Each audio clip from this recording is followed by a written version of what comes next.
शाम का समय था। आसमान में काले बादल छाए हुए थे। रमेश अपनी बहन के घर भारतपुर जाने के लिए माधवगढ़ रेलवे स्टेशन पर ट्रेन का इंतजार कर रहा था। उसके हाथ में एक बैग था। तभी उसका बचपन का दोस्त सुरेश वहां आ गया। अरे रमेश, कहाँ जा रहा है? अपनी दीदी के घर भरतपुर जा रहा हूं। अच्छा, सफर आराम से करना।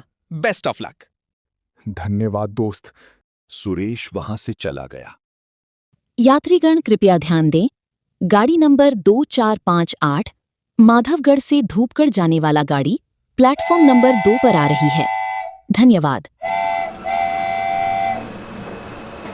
कुछ ही देर बाद ट्रेन प्लेटफॉर्म पर आकर रुकी। रमेश ट्रेन में बैठ गया। उसे जरा भी अंदाजा नहीं था कि ये सफर उसकी जिंदगी का सबसे डरावना सफर बनने वाला है। ट्रेन तेजी से आगे बढ़ रही थी। बाहर बारिश शुरू हो चुकी थी। अचानक एक जोरदार झटका लगा और ट्रेन रुक गई। यात्रियों में अफरा तफरी मच गई। रेलवे कर्मचारियों ने बताया कि इंजन में खराबी आ गई है। उसे ठीक करने में कई घंटे लग गए। धीरे धीरे शाम रात में बदल गई। अगर देर हो गई तो मैं दीदी के घर कैसे पहुंचूंगा? करीब 3 घंटे बाद इंजन ठीक हुआ और ट्रेन फिर से चल पड़ी। जब ट्रेन धूपगढ़ रेलवे स्टेशन पहुंची तब रात के 10 बज चुके थे। सड़क पर कोई गाड़ी या साधन नहीं था। धूपगढ़ स्टेशन से उसकी दीदी का घर भरतपुर 10 किलोमीटर दूर था। अब मैं कैसे जाऊंगा? तभी अचानक एक आदमी वहां आया। कहां जाना है आपको? जी, मुझे भारतपुर जाना है, लेकिन कोई गाड़ी नहीं मिल रही। इस तूफानी बारिश में तो कोई गाड़ी नहीं मिलेगी। आप स्टेशन के पीछे से एक खाली मैदान है, उसी रास्ते सीधे चले जाइए, जल्दी पहुंच जाएंगे। ठीक है, धन्यवाद। रमेश ने उस आदमी की बात मानकर मैदान वाला रास्ता पकड़ लिया। लेकिन रमेश को यह नहीं पता था कि उस रास्ते से रात तो दूर दिन में भी कोई नहीं गुजरता। चलते चलते रमेश सोचने लगा, क्या इस अंधेरे रास्ते से आना ठीक हुआ? उसका शरीर सिहर उठा। चलते चलते उसे पीछे से किसी की आवाज सुनाई, रमेश, जो उसका नाम लेकर पुकार रही थी। उसने पीछे मुड़कर देखा तो कोई नहीं था। शायद मेरा वहम है।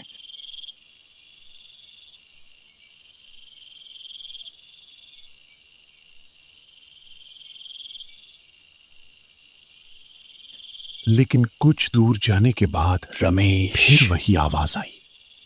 रमेश ने पीछे मुड़कर देखा। वही स्टेशन वाला आदमी वहां खड़ा था। रमेश थोड़ा हैरान हुआ। अरे आप यहाँ? सोचा आप अकेले इस सुनसान मैदान से जा रहे हैं तो मैं भी आपके साथ चल दूं। रमेश को मन ही मन थोड़ी हिम्मत मिली। फिर दोनों साथ साथ चलने लगे। तभी अचानक तेज बिजली चमकी और रमेश ने देखा उसके पैर जमीन पर नहीं पड़ रहे हैं, वो हवा में चल रहा है। डर के मारे रमेश ने कांपती आवाज में पूछा, तुम कौन हो? तो तुझे सब समझ आ गया। अब तू जिंदा वापस नहीं जा पाएगा। मैं तुझे मारकर इसी मैदान में दफना दूंगा। ये कहकर वो भयानक हंसी हंसने लगा। रमेश डर के मारे आगे की ओर दौड़ पड़ा। दौड़ते दौड़ते वो गांव के एक पेड़ के पास पहुंचा और वहीं बेहोश होकर गिर गया। अगली सुबह रमेश की आंख खुली तो वो अपनी दीदी के घर के बिस्तर पर था। उसकी दीदी, जीजाजी और 2 और लोग उसके सामने खड़े थे। कल क्या हुआ था तेरे साथ? तू गांव के पेड़ के नीचे बेहोश पड़ा हुआ था। रमेश ने पूरी घटना उन्हें बता दी। ये सुनकर वहां खड़े एक बुजुर्ग व्यक्ति ने कहा, उस रास्ते से तो दिन में भी कोई नहीं जाता। जो कोई रात में उस रास्ते से गुजरता है वो कभी जिंदा वापस नहीं आता। तुम्हारी किस्मत बहुत अच्छी है कि तुम बचकर लौट आए।